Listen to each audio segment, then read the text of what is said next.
Welcome friends. So today we will be continuing from where we left. जहाँ पे हमने छोड़ा बच्चे वहाँ से आगे चलेंगे। हमने डिकम्पोजिशन पढ़ लिया था, डिस्प्लेसमेंट पढ़ लिया था, डबल डिस्प्लेसमेंट पढ़ लिया था, राइट। डिस्प्लेसमेंट, डबल डिस्प्लेसमेंट और कॉम्बिनेशन। आज हम जो पढ़ेंगे डिकम्पोजिशन पढ़ेंगे, डॉस पढ़ेंगे और डिसप्रपोर्शनेशन रिएक्शन पढ़ेंगे। तो सबसे पहले हम बात करते हैं हमारे डिकम्पोजिशन रिएक्शन। डिकम्पोजिशन रिएक्शन क्या होते हैं? डिकम्पोज का मतलब ब्रेक डाउन। क्या है? Break down.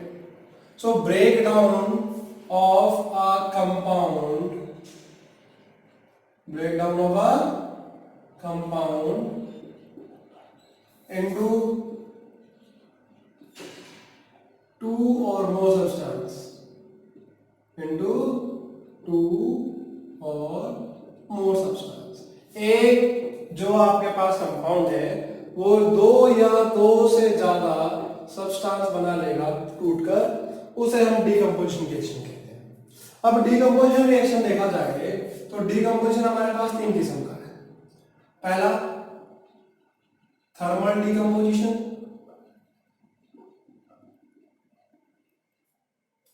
दूसरा इलेक्ट्रोलाइटिक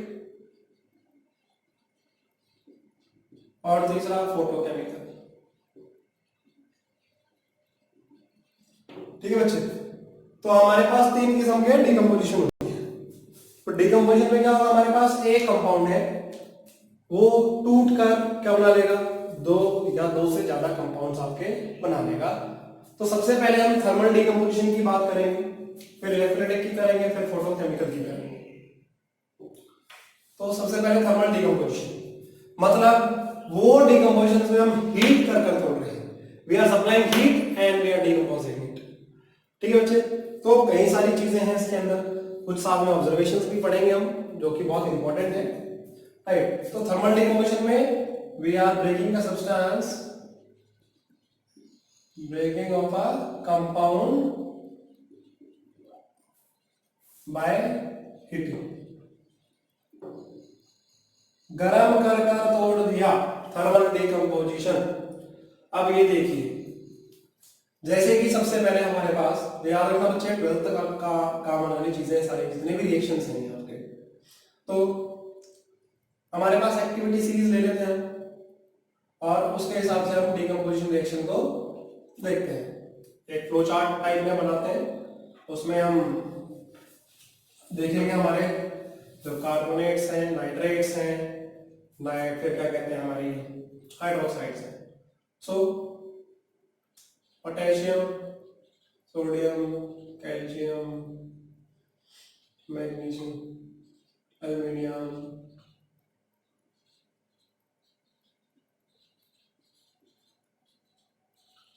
ये आपको मैंने थोड़ी देर पहले बताया था बच्चे कि पिछले लेक्चर में कि हमारी एक्टिविटी सीरीज है। ठीक है, इसको हम तीन पोर्शन में डिवाइड कर लेंगे, एक पोटेशियम सोडियम, एक कॉपर तक, और इनको हम कंसिडर नहीं करते हैं क्योंकि नोबल मेटल्स के आ जाते हैं सिर्फ यहाँ तक। ये तीन ग्रुपिंग कर दी हमने इनकी।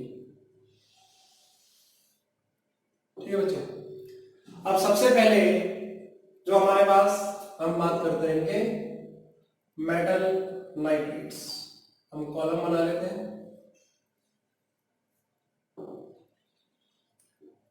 Metal nitrate. ये थर्मल डिकम्पोजिशन की बात हो रही है बच्चे सारी।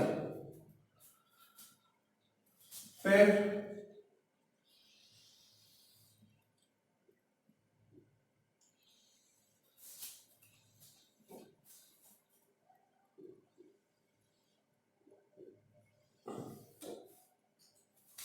यहां पर हमारे मेटल कार्बोनेट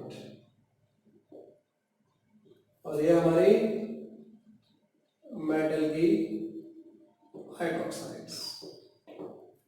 ठीक है, जनरल रिएक्शंस याद रखने बच्चे बहुत जरूरी है ये।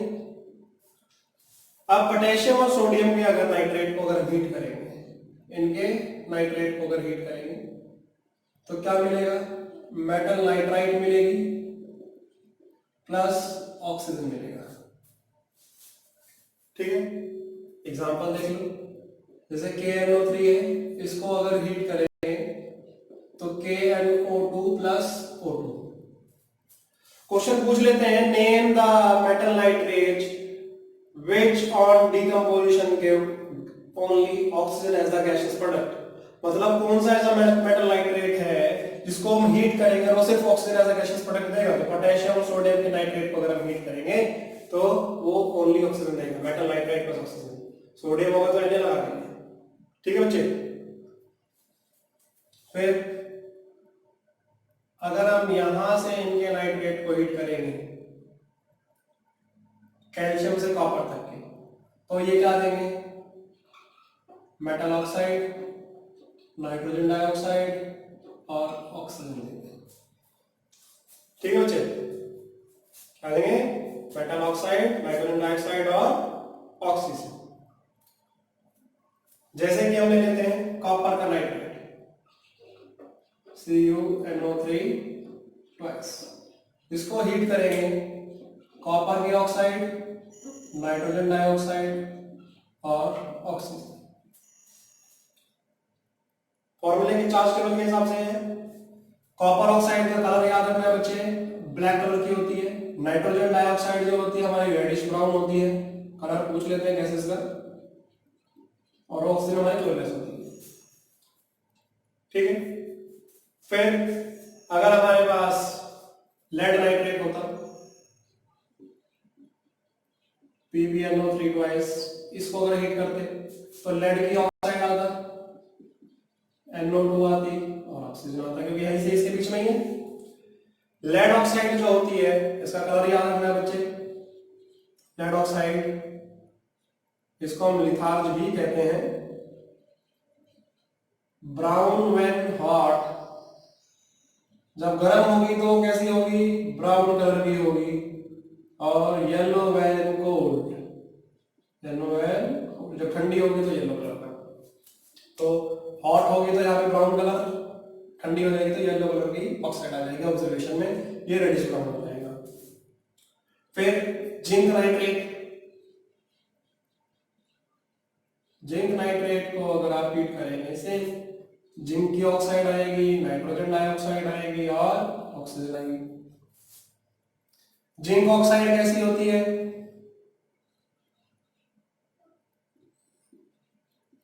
Yellow when hot, yellow when hot, जब गर्म होगी तो येलो होगी और जब ठंडी होगी तो व्हाइट होगी। ठीक है बच्चे, ये ऑब्जर्वेशन पूछ लेते हैं, कॉपर ऑक्साइड का हो गया, लेड ऑक्साइड का हो गया, जिंक ऑक्साइड का हो गया, इनका कलर पूछ लेते हैं। ठीक है, फिर अगर हम इनके नाइट्रेट को हीट करें जो हमारे मरकरी और सिल्वर है, तो ये देगा metal plus oxygen plus nitrogen dioxide. जैसे कि AgNO3 है, इसे हीट मिलेगी, सिल्वर देगा, ऑक्सीजन देगा और नाइट्रोजन डाइऑक्साइड देगा। मरकरी होगा तो mercury plus oxygen plus nitrogen dioxide आता है। ठीक है बच्चे, ये तो हमारे पास हो गया किसका, मेटल नाइट्रेट का। फिर मेटल कार्बोनेट को देखें, पूछ लेते हैं पेपर में question, name the metal carbonate which is stable to heat. तो it is stable to heat. Potassium और सोडियम अगर आप हीट दोगे तो इससे कोई फर्क नहीं पड़ेगा, it will not decompose, potassium and sodium के कार्बोनेट। ठीक है जी, name the metal carbonate which do not decompose on heating, potassium carbonate and sodium carbonate. ठीक है, फिर यहां पर आगे कैल्शियम से कॉपर तक के हीट करेंगे तो ये क्या देगा, मेटल ऑक्साइड देगा और कार्बन डाइऑक्साइड देगा। ठीक है, इनके मेटल कार्बोनेट को अगर हम हीट करेंगे तो मेटल ऑक्साइड और कार्बन डाइऑक्साइड। एग्जांपल ले लेते हैं, जैसे कि हमारे पास मैग्नीशियम कार्बोनेट है, इसे हम हीट करेंगे तो मैग्नीशियम की ऑक्साइड आएगी और कार्बन की डाइऑक्साइड आएगी। ठीक है बच्चे, सो कैल्शियम से कॉपर तक के कार्बोनेट के लिए आपके पास ये है, और जब हीट करके डिकम्पोज कर देते हैं इस रिएक्शन को हम कैल्सिनेशन भी कहते हैं। क्या कहते हैं, calcination. Heating of a substance in the absence of air. ठीक है बच्चे, मेटल कार्बोनेट को हीट का हमने एब्सेंस ऑफ एयर में मेटल ऑक्साइड और कार्बन डाइऑक्साइड आ गए। और कार्बन डाइऑक्साइड क्या करती है, पिछले लेक्चर में बताया, लाइम वाटर को क्या कर देती है, मिल्की कर देती है due to the formation of calcium carbonate. ठीक है बच्चे, फिर यहां पर आ जाते हैं, अगर इनके नाइट कार्बोनेट्स को हीट करेंगे तो मेटल, ऑक्सीजन और हमारे पास कार्बन डाइऑक्साइड। ठीक है, ओके। जैसे कि हमारे पास मर्करी कार्बोनेट है Hg2CO3, इसे हीट करेंगे तो मर्करी देगा, ऑक्सीजन देगा और कार्बन डाइऑक्साइड देगा। ठीक है बच्चे, फिर आ जाते हैं हाइड्रोक्साइड्स के पास। अब अगर हाइड्रोक्साइड की बात करें तो सोडियम और पोटेशियम की स्टेबल टू हीट है। क्या है, स्टेबल टू हीट, मतलब अगर इनके हाइड्रोक्साइड्स को हीट करेंगे तो कोई फर्क नहीं पड़ेगा, ऐसे ही रहेंगी। ठीक है बच्चे, आप कैल्शियम से कॉपर तक की अगर हाइड्रोक्साइड्स आ जाती हैं, इनको हीट करेंगे तो मेटल ऑक्साइड और वाटर। ये बहुत इंपॉर्टेंट स्टेप है कन्वर्जन के लिए। आपको मेटल हाइड्रोक्साइड दे दी, बोला आपको कैल्शियम हाइड्रोक्साइड से कैल्शियम ऑक्साइड बनाना है, तो आप क्या करो, सिंपल हीट कर दीजिए उसे, कैल्शियम ऑक्साइड और वाटर आ जाएगा। जैसे कि देख लीजिए, कैल्शियम की हाइड्रोक्साइड है स्लेट लाइन, इसको हमने हीट किया तो कैल्शियम की ऑक्साइड आ गई और वाटर आ गया। ठीक है बच्चे, ऐसे हमारे पास लेड हाइड्रोक्साइड होगी PbOH2, इसे हीट करेंगे तो लेड की ऑक्साइड और वाटर आ जाएगा। ठीक है, फिर इसके नीचे हमारे पास मर्करी और सिल्वर वाले, अगर इनकी मेटल हाइड्रोक्साइड को हीट करेंगे, मेटल, ऑक्सीजन और वाटर। ठीक है, अब यहाँ पर नोटिस देखो कि सिल्वर और मर्करी वाले में मेटल ऑक्सीजन हमेशा है, metal oxygen metal oxygen metal oxygen. Nitrate है तो NO2 गैस निकल रही है, कार्बोनेट है तो CO2 निकल रही है, हाइड्रोक्साइड है तो वाटर निकल रहा है। ठीक है बच्चे, सो इट डिपेंड्स कि हमारे पास कैसा है, उसके हिसाब से हमारा थर्मल डिकम्पोजिशन हो जाता है। ये नाइट्रेट्स का, कार्बोनेट्स का और हाइड्रोक्साइड का है। ठीक है बच्चे, ये हमारे पास थर्मल डिकम्पोजिशन था। इसके अलावा अब हम बाकी देखते हैं, और भी बहुत सारे हैं जो हम थर्मल डिकम्पोजिशन में पढ़ते हैं। ऑब्जर्वेशंस बहुत जरूरी है बच्चे, प्रैक्टिकल बेस्ड क्वेश्चंस आ जाते हैं पेपर में, so keep it in mind कि आपके पास जो ऑब्जर्वेशन बताई जा रही है आप उसका ध्यान रखें। ठीक है बच्चे, अब हमारे पास जो हैवी मेटल ऑक्साइड्स होते हैं, क्या हैवी मेटल ऑक्साइड्स, जब हम उन्हें हीट करते हैं,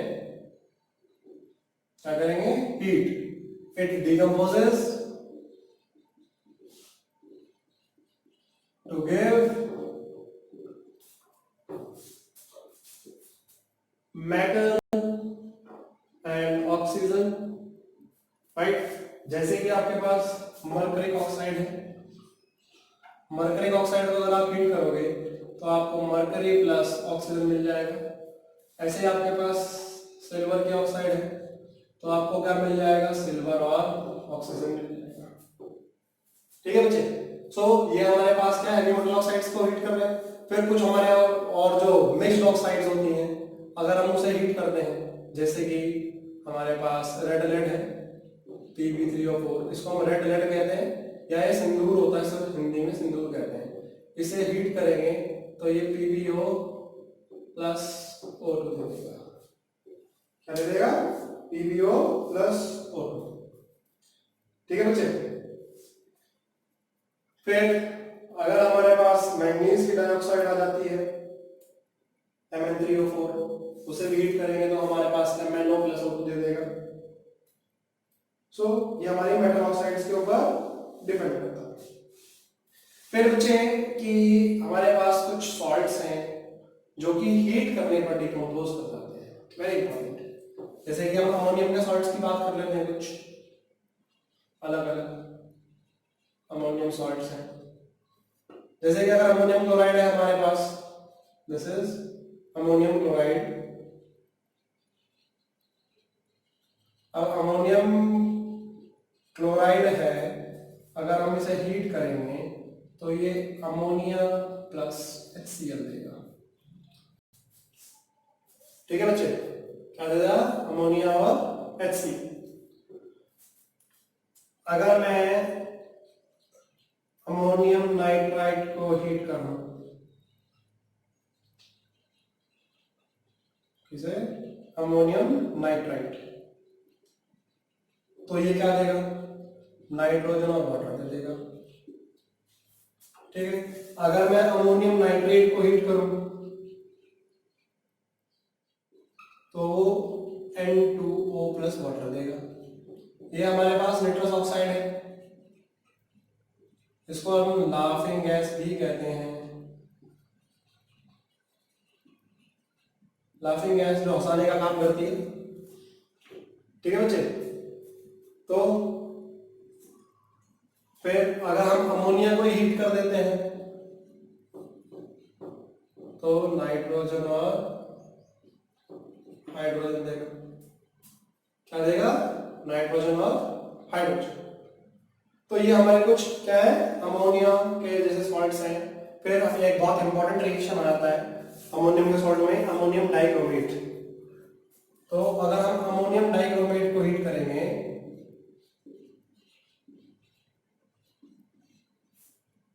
ठीक है जी, अगर हम अमोनियम डाइक्रोमेट को हीट करेंगे तो वो क्या देगा? नाइट्रोजन देगा, वाटर देगा और क्रोमियम ऑक्साइड देगा। ठीक है बच्चे, अब इसका कलर होता है हमारे पास ऑरेंज और ये हो जाता है ग्रीन, जो हमारी क्रोमियम ऑक्साइड होती है। ठीक है बच्चे, सो ये ऑब्जर्वेशन पूछ लेते हैं कि अमोनियम डाइक्रोमेट को हीट किया तो क्या ऑब्जर्वेशन आएगी? It will turn from orange to green. और ग्रीन किसकी है? क्रोमियम की ऑक्साइड जो होती है हमारी, वो क्या होती है? ग्रीन होती है। ठीक है बच्चे, फिर मान के चलो आपको क्या दे देते हैं कि ब्लू विट्रॉयल है। ब्लू विट्रॉयल क्या होता है बेटा? हाइड्रेटेड कॉपर सल्फेट, जिसमें कॉपर के 5 मॉलिक्यूल, कॉपर सल्फेट में 5 मॉलिक्यूल पानी के होते हैं, CuSO4.5H2। ये कैसे करता है? ब्लू कलर का है। आप जब इसे हीट करेंगे तो ये कॉपर सल्फेट बना लेगा प्लस 5 मॉलिक्यूल पानी के बाहर निकाल देगा, तो ये ब्लू से कैसा हो जाएगा? It will turn colourless. ये भी हमारे पास क्या है? It is also example of heating, किसका? थर्मल डिकम्पोजिशन रिएक्शन का हमारे पास एग्जाम्पल है ये। ठीक है बच्चे, सो ये हमारे पास थर्मल डिकम्पोजिशन है। ऐसे ही हमारे पास एक रिएक्शन होता है जिसे थर्मल डिसोसिएशन कहते हैं, हीट से ही लिंक करता है, right? Thermal dissociation. Thermal decomposition में क्या है? सिंपल, हमने हीट किया और हमारे पास कंपाउंड बन गया। बट थर्मल डिसोसिएशन में क्या होता है? वो रिवर्सिबल रिएक्शंस होते हैं। Thermal dissociation are reversible reactions.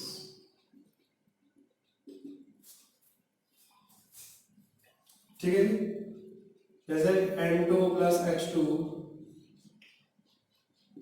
NH3, ये एक ऐसा रिएक्शन है जिसमें आप कैटलिस्ट का भी बता सकते हो। कैटलिस्ट का इस्तेमाल भी है, प्रेशर का इस्तेमाल भी है, टेम्परेचर का इस्तेमाल भी है।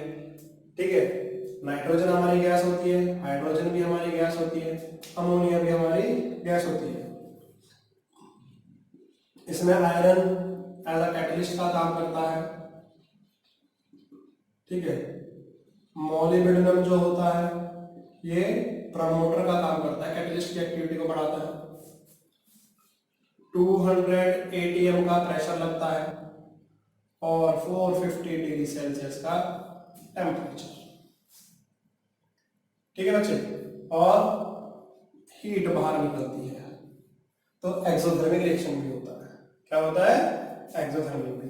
तो इसमें कैटलिस्ट का इस्तेमाल भी है, प्रमोटर भी है, टेम्परेचर भी है, प्रेशर भी है और हीट भी बाहर निकल रही है। तो this is thermal dissociation reaction, क्योंकि ये क्या है, रिवर्स कर जाता है। ठीक है बच्चे। फिर इसके बाद अगर हम बात करें, हम HCl को भी तोड़ सकते हैं। अगर HCl है, ठीक है, HCl पे अगर हीट देंगे तो हाइड्रोजन और क्लोरीन दे देगा। क्या दे देगा? हाइड्रोजन और chlorine. That is also thermal dissociation, thermal decomposition. ठीक है बच्चे। अब आ जाता है इसके बाद हमारे पास इलेक्ट्रोलाइसिस, इलेक्ट्रोलाइटिक डिकम्पोजिशन जो होती है। अब इलेक्ट्रोलाइटिक डिकम्पोजिशन जो होती है उसमें हम क्या करते हैं, इलेक्ट्रिसिटी पास करते हैं। अब इलेक्ट्रिसिटी पास करेंगे तो इलेक्ट्रोलाइटिक डिकम्पोजिशन।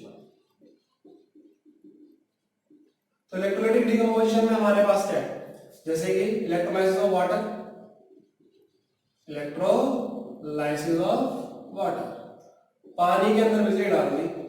अब पानी के अंदर डालेंगे तो हाइड्रोजन आएगा और ऑक्सीजन। हाइड्रोजन तो कहां जाएगा, कैथोड पे, और ऑक्सीजन कहां पे आएगी, एनोड पर।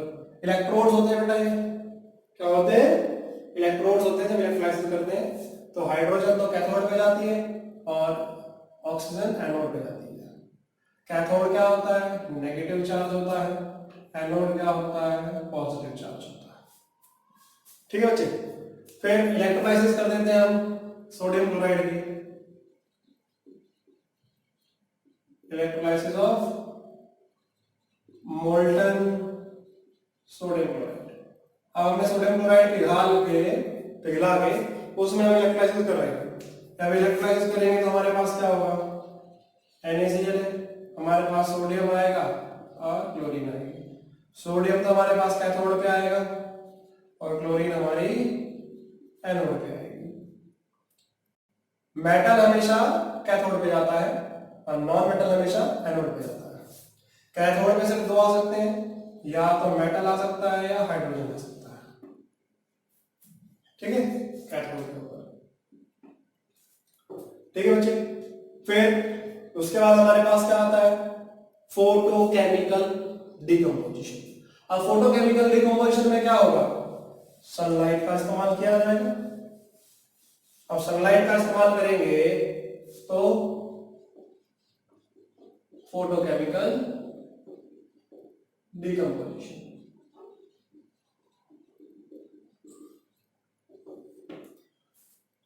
अब ये देखिए फोटोकेमिकल डिकम्पोजिशन में, जैसे कि मेरे पास सिल्वर क्लोराइड है, और सिल्वर क्लोराइड को अगर मैं यूवी सनलाइट आके मिलेगी तो वो सिल्वर प्लस क्लोरीन बनाएगा। यहां पर ये ग्रे कलर का सिल्वर का आ जाता है, कलर चेंज हो जाता है इसका। ठीक है, ऐसे सिल्वर ब्रोमाइड के लिए भी होता है, वो सिल्वर प्लस ब्रोमीन दे देता है। यहां पर ये क्या है, फोटोकेमिकल है, सनलाइट पड़ती है, और इनका इस्तेमाल कहां किया जाता है, फोटोक्रोमेटिक ग्लासेस। फोटोक्रोमेटिक ग्लासेस में इनका इस्तेमाल किया जाता है। वैसे ही ट्रांसपेरेंट होते हैं, बट जब सनलाइट पड़ती है ग्लासेस के ऊपर तो ग्लास कैसे हो जाते हैं, ग्रेइश कलर के हो जाते हैं, स्लाइटली ब्लैक कलर के भी चेंज हो जाता है कलर उसका, से सनलाइट से बचाने के लिए होता है ऐसा, कि जब धूप में जाते हैं तो वो सिल्वर ब्रोमाइड जो होती है वो डिकम्पोज कर जाती है, डिसोसिएट करती है, सिल्वर आता है, इसकी वजह से वो ग्रेइश अपीयरेंस में हो जाते हैं। ठीक है बच्चे। तो वो हमारे पास है फोटोक्रोमेटिक ग्लासेस में, या फिर फोटोग्राफी इंडस्ट्रीज में इस्तेमाल किया जाता है, फोटोग्राफी इंडस्ट्रीज, इसमें भी इनका इस्तेमाल किया जाता है। और ये सिल्वर क्लोराइड जो होती है ये आर्टिफिशियल रेन कराने के भी काम आती है। देखा होगा पिक्चरों में कई बार बारिश हो जाती है, मौसम बरसात जब बारिश करवा दी तो ये क्या होता है, सिल्वर क्लोराइड जो होता है इसको जनरेटर में भरते हैं और ऊपर छोड़ देते हैं, और ऊपर स्प्रे करते हैं तो चादर होता है तो क्लाउड पर, और वो बारिश नीचे आ जाती है। ठीक है बच्चे। तो ये फोटोकेमिकल डिकम्पोजिशन रिएक्शंस के हमारे एग्जांपल। अब हमारे पास इसके बाद क्या आता है बच्चे, इसके बाद हमारे पास आ जाते हैं रेडॉक्स रिएक्शंस। क्या है, रेडॉक्स रिएक्शन। अब रिडॉक्स रिएक्शन क्या होगा? The reaction in which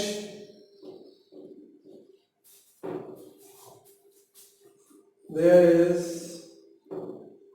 oxidation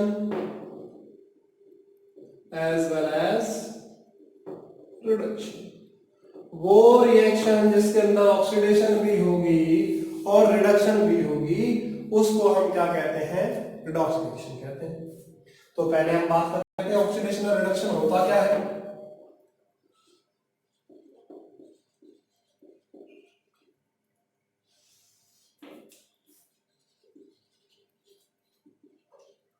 oxidation क्या है? Addition of oxygen. दूसरा, रिमूवल ऑफ हाइड्रोजन।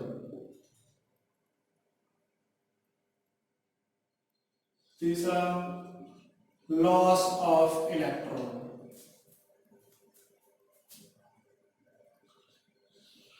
चौथा, एडिशन ऑफ इलेक्ट्रोनेगेटिव एलिमेंट, किसी इलेक्ट्रोनेगेटिव एलिमेंट का जुड़ना। Removal of electropositive element.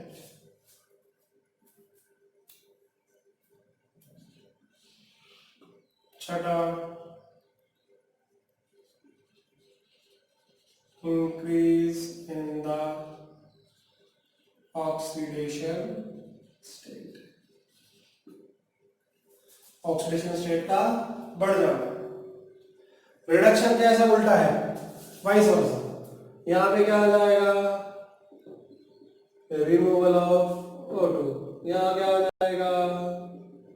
Addition of hydrogen. यहां क्या आ जाएगा? Gain of electron. यहां पे क्या आ जाएगा? Removal of electronegative element.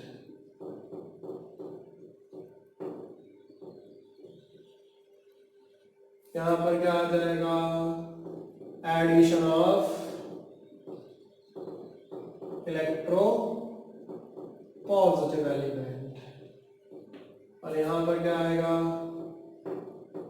Decrease in oxidation state.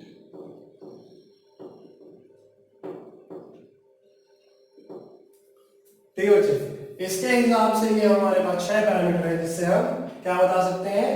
Oxidation और रिडक्शन बता सकते हैं।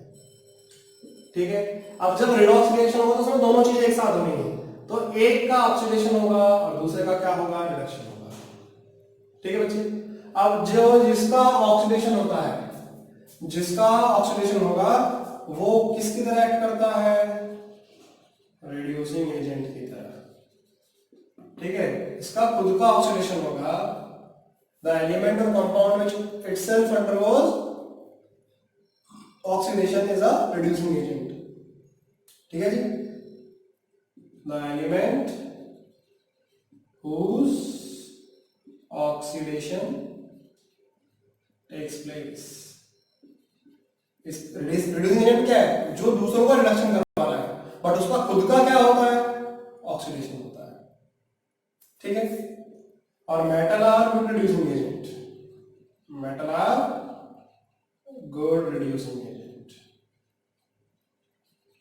ठीक है, यहां पर क्या आ जाएगा? ऑक्सीडाइजिंग एजेंट होगा। अब ऑक्सीडाइजिंग एजेंट है हमें, ठीक है, और कौन से होंगे? जिसका खुद का क्या होगा? इसका खुद का क्या होगा? Reduction. The element which undergoes reduction। ठीक है, और नॉन मेटल्स जो होते हैं वो क्या होते हैं? गुड ऑक्सीडाइजिंग एजेंट होते हैं। ठीक है बच्चे, अब हम रिएक्शंस देखते हैं।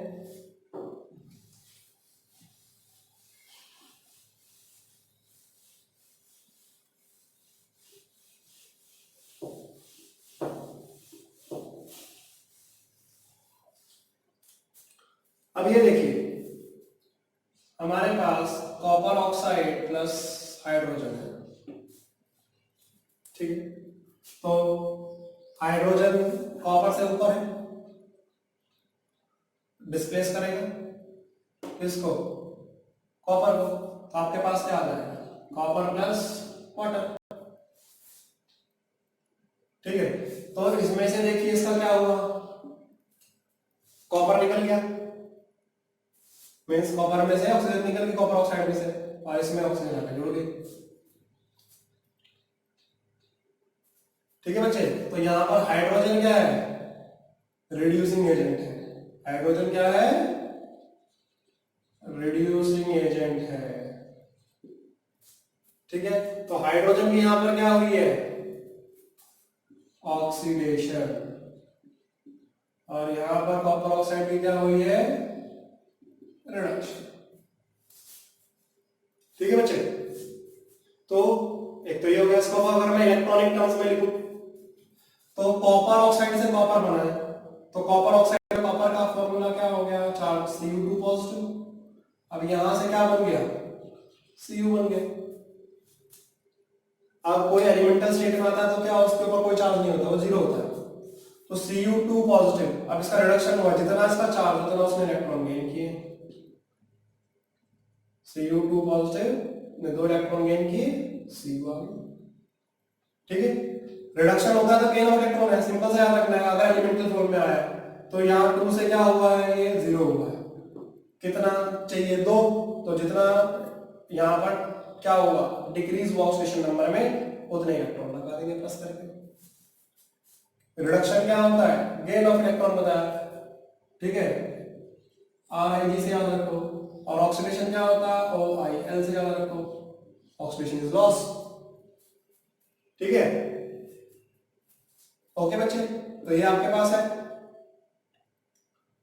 फिर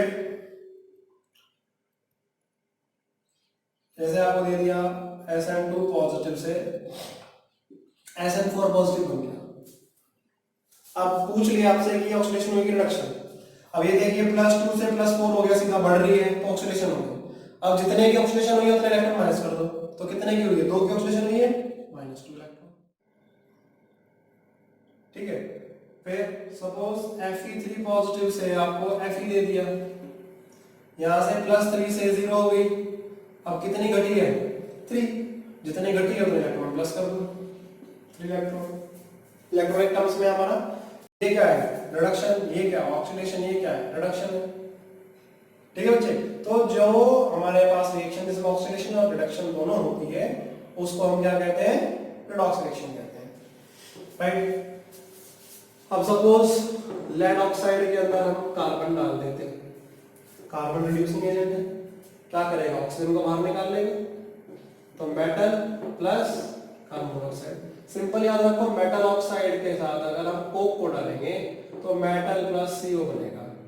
मेटल ऑक्साइड में हम कार्बन मोनोऑक्साइड डालेंगे तो मेटल प्लस CO2 आएगा। मेटल ऑक्साइड में अगर आप हाइड्रोजन डालेंगे तो मेटल प्लस वाटर आएगा। अब ये वाला जो मेटल ऑक्साइड और हाइड्रोजन का काम कहां से करता है, लेड और कॉपर के लिए, इनके लिए काम करता है, ठीक है। कार्बन मोनोऑक्साइड इनके लिए भी काम कर सकती है, और कार्बन जो है ये जिंक और उससे नीचे वाली एक्टिविटी सीरीज में काम करता है, ठीक है। तो आपके पास रिड्यूसिंग एजेंट होगा और आप करवा सकते हैं। जैसे हमने रिएक्शन देखा था thermite welding, Fe2O3 plus Al, तो क्या बन रहा था, Al2O3 प्लस Fe। यहां पर क्या हुआ, ये 0 से +3 हो गया, यहाँ 0 है, यहाँ 3 है, इसकी बढ़ गई, इसकी तो ऑक्सीडेशन हो गई, या सिंपल याद रख लो, एल्यूमिनियम ऑक्सीजन हो गई तो क्या ऑक्सीडेशन हो गई, और यहाँ से ऑक्सीजन हट गई, इसकी क्या हो गई, रिडक्शन हो गई। तो एल्यूमिनियम क्या है यहाँ पर, जिसकी खुद की ऑक्सीडेशन होती है वो क्या होता है, reducing agent, aluminium is reducing agent. ठीक है बच्चे, सो जिस रिएक्शन में हमारे पास ऑक्सीडेशन और रिडक्शन दोनों होती है उसको हम क्या कहते हैं, रेडॉक्स रिएक्शन कहते हैं। हम उसको इलेक्ट्रॉनिक टर्म्स में भी कह सकते हैं और वैसे भी कह सकते हैं। अभी देखो जैसे हमारे पास क्लोरीन गैस है, उसके अंदर हमने H2S डाल दिया तो क्लोरीन ऑक्सीडाइजिंग एजेंट होता है, क्योंकि नॉन मेटल है, ऑक्सीडाइजिंग एजेंट है तो क्या करेगा, ऑक्सीडेशन करवाएगा। यहां पर क्या बना लेगा, HCl पर सल्फर आ जाएगा। ठीक है, तो ये क्या है आपके पास, रिड्यूसिंग एजेंट और ऑक्सीडाइजिंग एजेंट दोनों का है। अब इसका ये रिड्यूस क्या है, ऑक्सीडाइजिंग एजेंट है तो इसकी खुद की क्या हुई है, रिडक्शन, और इसकी क्या हुई है, ऑक्सीडेशन, क्योंकि सल्फर की यहाँ पे 0 हो गया, एलिमेंटल फॉर्म में आ गया, और यहाँ सल्फर की कितनी है, -2 है, बढ़ गई है तो गेन कर ली। ठीक है बच्चे, सो ये हमारे पास अलग अलग होते हैं। फिर अगर हम ये देखें क्लोरीन के अंदर वाटर और सल्फर डाइऑक्साइड डाल दें तो moist chlorine is a oxidizing agent. ये क्या करेगा,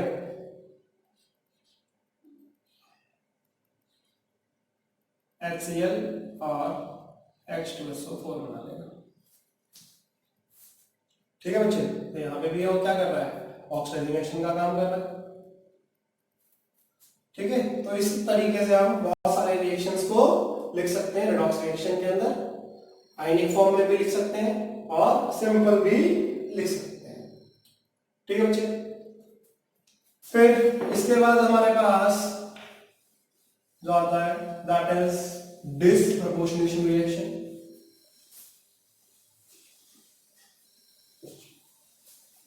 अब डिसप्रपोर्शनेशन रिएक्शन क्या होता है, मैंने बताया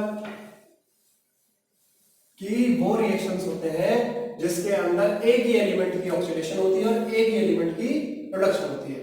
अभी हमने जो पढ़ा था रेडॉक्स में क्या था, अलग अलग एलिमेंट की ऑक्सीडेशन रिडक्शन हो रही थी। डिसप्रपोर्शनेशन रिएक्शन में क्या होता है,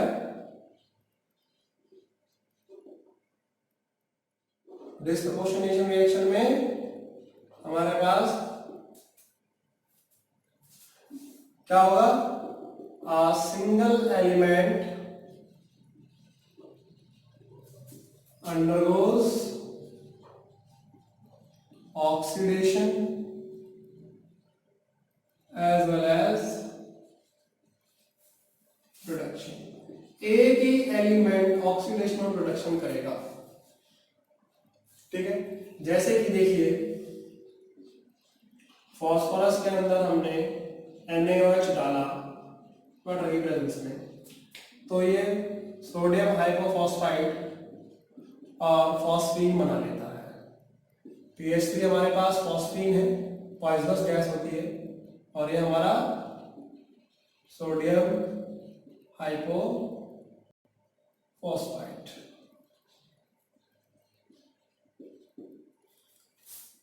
ठीक है बच्चे, तो यहां पर फास्फोरस की जो ऑक्सीडेशन स्टेट है वो चेंज हो जाती है। यहां पे तो फास्फोरस एलिमेंटल में तो इसकी 0 रहेगी, यहां पर फास्फोरस कितनी आ गई, -3 आ गई। कितनी आ गई है, -3। और यहां पर कितनी आएगी, यहां पर देखिए इस केस में हमारे पास जो है वो कितनी आ जाएगी, माइनस। ये देखिए, हम अगर आपसे कहा जाए कि ऑक्सीडेशन स्टेट निकालो, ऐसे भी कह सकते हैं। तो जैसे मान के चलो मैं फास्फोरस की निकाल ली, तो सोडियम की क्योंकि अल्कली है तो 1 होगी, हाइड्रोजन की कितनी होती है, 1 होती है, तो कितने हैं, 2। फास्फोरस हमें पता नहीं है, उसको ऐसे ले लेते हैं। ऑक्सीजन की कितनी होती है, -2 होती है, तो 2 × 2 -4 हो गया, =0। तो ये देखिए हमारे पास कितना आ गया, -1 और इधर जाके +1 हो जाएंगे। तो यहाँ पर हमारे पास फास्फोरस की कितनी आएगी, +1। तो यहाँ पर ये क्या हुआ है, एक ही एलिमेंट की ऑक्सीडेशन हुई है, एक ही की रिडक्शन हुई है। ठीक है बच्चे, ऐसे ही H3PO3 अगर ये हमारे पास क्या है, फास्फोरस एसिड है, फास्फोरस एसिड, इसे हम हीट करते हैं तो H3PO4 फास्फोरिक एसिड आता है, प्लस हमारे पास क्या आ जाता है, फॉस्फीन आ जाता है। ठीक है, तो यहां पर भी एक ही एलिमेंट की ऑक्सीडेशन और रिडक्शन होती है। ये भी इसका एग्जांपल है, डिसप्रपोर्शनेशन रिएक्शन का एग्जांपल है। ठीक है बच्चे, तो ऐसे ही हमारे पास Fe2Cl2 जो है, ये जब क्या करते हैं डिसप्रपोर्शन रिएक्शन में जाएंगे तो SeCl4 प्लस Fe बना लेंगे। तो यहां पर भी हमारे पास क्या होता है, डिसप्रपोर्शनेशन रिएक्शन है। ठीक है बच्चे, तो हमारे पास डिसप्रपोर्शन रिएक्शन में क्या होता है कि एक ही एलिमेंट की ऑक्सीडेशन होती है और एक ही एलिमेंट की हमारे पास रिडक्शन हो जाती है। ठीक है, फिर जो हमारे पास कुछ रिएक्शंस और कहते हैं, हम क्लासिफाई कर देते हैं, जैसे एंडोथर्मिक और एक्सोथर्मिक रिएक्शन। तो एंडोथर्मिक क्या होता है, जिसमें हीट एब्जॉर्ब होती है, और एक्सोथर्मिक क्या होता है, जिसमें हीट इवॉल्व होती है। अभी हमने देखे थे जितने भी हमारे थर्मल डिकम्पोजिशन रिएक्शन है वो सारे के सारे क्या है, एंडोथर्मिक रिएक्शन है।